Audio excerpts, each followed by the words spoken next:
One of the seasons na pagdadaanan natin as our faith grows, as our love for God grows, is yung pruning season.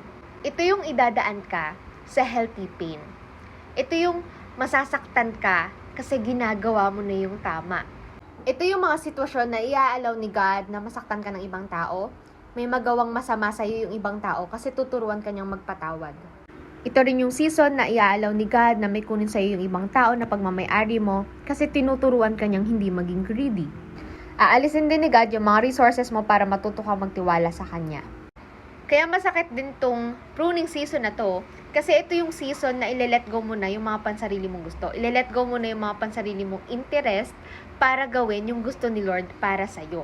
I-go mo siya kahit masakit para sa'yo na iset aside yung sarili mo, iset aside yung pansarili mong gusto kasi alam mo kung ano yung plano ni Lord para sa'yo, kung ano yung gusto ni Lord para sa'yo, ayun yung makakabuti para sa'yo. Ayun yung maglilid sa'yo sa kung ano ba talaga yung totoong gusto mo. Para sa akin, yung pruning season, ito yung healthiest season. Ito yung gugustuhin nating pagdaanan sa journey natin, sa faith natin, journey natin sa relationship natin kay God. Kasi dito tayo lilinisin ni Lord. Dito tayo babaguhin ni Lord. Dito tayo makakalaya sa dating tayo. Sa dating tayo na nag-lead sa atin makagawa ng kasalanan, sa dating tayo na nag-lead sa atin para gumawa ng mga bagay na ikakapahamak natin, gumawa ng mga bagay na ikaka-messed up ng life natin, ikakabigat ng buhay natin. At sa pruning season na to, nagagawin ni God sa buhay natin, dito tayo makakalaya sa mga past failures natin, past rejections natin, past traumas natin.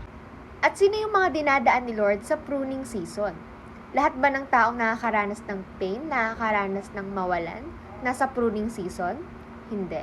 Kasi may dalawang state na binigay ang Bible na kinakatayuan ng bawat tao. John 15 verse 1 to 2. Jesus said, I am the true vine and my Father is the gardener. He cuts off every branch in me that bears no fruit, while every branch that does bear fruit, He prunes so that it will be even more fruitful. Yung unang state, kaya nakakaranas ng pain, ng hurts, ng breaking, yung isang tao dahil hinayaan na siya ni Lord sa consequences ng mga wrong decisions niya. Dahil lagi naman na niyang nire-reject si Lord, nire-reject niya yung word ni Lord, sabi ni Lord, ito yung gawin, pero yung kabaligtaran yung ginagawa, kaya napapahamak siya, kaya hinayaan na siya ni Lord. Yung isang state naman o condition ng isang tao, kaya sila nakakaranas ng discomfort or pain sa life nila, itong mga taong ito, yung nagpapalinis sa Lord, nagpapabago sa Lord, nagpapalid sa Lord, nagpaparebuke and discipline sa Lord. At alam mo ba kung ano yung dulo ng pruning season? Dulo ng mga sakit sa pruning season? Dulo ng mga disiplina sa pruning season? Ito yung makikita mo yung bunga ng pagsunod mo sa Lord. Isa sa mga bunga na mararanasan at ma-enjoy mo after mo maging faithful sa pruning season ni Lord is yung sinabi sa John 15 verse 7, na if you remain in me and my words remain in you, ask whatever you wish and it will be done for you. Yung ibig sabihin ng ask whatever you wish dito sa verse 7, ito na yung mga wish mo kay Lord na nakapaloob na sa plano niya para sa'yo. Nakapaloob na sa kalooban niya para sa'yo. After mo sa pruning season mo, you already know the heart of God. You already know the purposes of God and the ways of God. Kaya lahat ng hihilingin mo na sa Lord, lahat ng i-wish, ipagpe-pray mo sa Lord is nanggagaling na sa tamang motibo. Nanggagaling na sa pure na puso. Kaya sasagutin niya ito.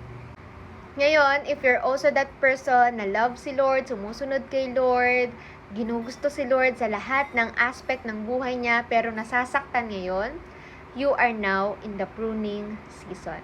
Magalak ka kasi kini-cleanse ka na ni Lord and you are now headed sa bunga ng pagsunod mo. Pero kung ikaw naman yung tao na puro discomfort yung nangyayari sa buhay and you know to yourself na wala si Lord sa buhay mo, hindi mo sinusunod si Lord sa buhay mo, alam mo sa sarili mo na nire-reject mo yung word ni God sa buhay mo, inaantay ka na lang ni Lord mag-repent. Inaantay ka na lang ni Lord na bumalik sa Kanya para ibalik niya yung guidance niya sa'yo. John 15 verse 5, I am the vine and you are the branches. If you remain in me and I in you, you will bear much fruit. Apart from me, you can do nothing. Sabi dito, kung magre-remain daw tayo sa Kanya, doon siya magre-remain sa atin. Kapag hindi natin nakikita at nararanasan ang presensya ng Lord sa buhay natin, for sure, tayo ang lumalayo sa Kanya. At kahit na anong gawin nating ritual, hindi natin mararanasan si Lord sa buhay natin. Kasi sabi niya, apart from me, you can do nothing.